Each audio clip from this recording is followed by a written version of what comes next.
avoid poppy seeds for 6 weeks. How does that happen? It's a great question, Anahita. Should we be having drug testing for our representatives? You know, you would argue that possibly, yes, they are government workers. Other government workers need to be drug tested. And, you know, you're going to be surprised by this because, you know, I'm normally a law and order kind of girl, but I'm feeling kind of forgiving today. I don't know, maybe because it's almost Friday, but I actually really respect this guy. I don't think he should resign because if you look at what's been going on recently, you look at crack mayor in Toronto, you look at grope mayor in San Diego, Filner, who's walking up and down the streets of San Diego grabbing breasts like it's nobody's business.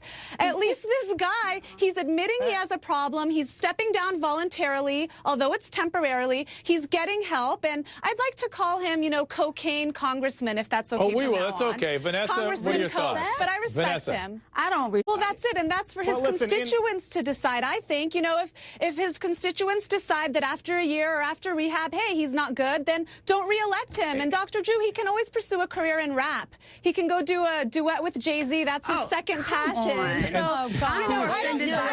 me interject. Dave, one time, because the ladies have had the floor. Why shouldn't, though, Stephen, he be able to keep his job like anybody else who has a job, who takes time out for medical treatment, and then return? If he then is irresponsible with his job, he may not be able to keep it.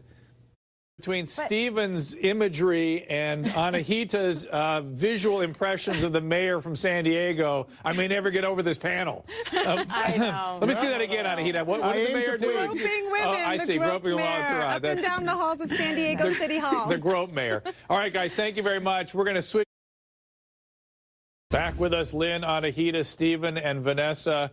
Jose Baez, guys, he's back in the spotlight again. He's not going to get any brownie points for this one, I don't think. You guys agree with me? Absolutely not. No, Dr. Drew. Anahita. Dr. Drew, Jose Baez, okay, I have a lot of respect for him as a defense attorney. He's just doing his job. But even he admitted on TV today that this case is way too small for him. He normally wouldn't even touch cases like this. It's a juvenile case. So I think this is really more about Jose at this point. I think he loves the publicity. It's free advertising for him, quite frankly. And he loves the media exposure. Well, Jenny, thank goodness you're an attorney, too, so I can attack two attorneys. He's not going to make any money. He's going to get the spotlight, and he may ruin this sheriff's reputation, a sheriff who is trying to really do something good for us out there. He's going to be silenced. Any other attorney, any other sheriffs they might be thinking of doing a great job are now going to be silenced. Not really, Dr. Drew, because there's absolutely no viable case against the sheriff's department, okay? There is something called immunity, and I think it's going to be very hard to get around that, Dr. Drew.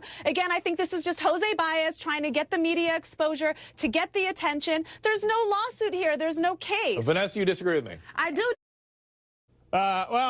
First off, I'm shocked that I just heard on this panel someone say they respect this defending attorney. It seems like respect is being thrown around. Cattywampus? Come on, it's us. Well, first, let me respond to your other panelist. Yes, actually, I do have respect for individuals that work to protect our constitutional rights, as should you, as the token conservative on this panel, as you coined yourself.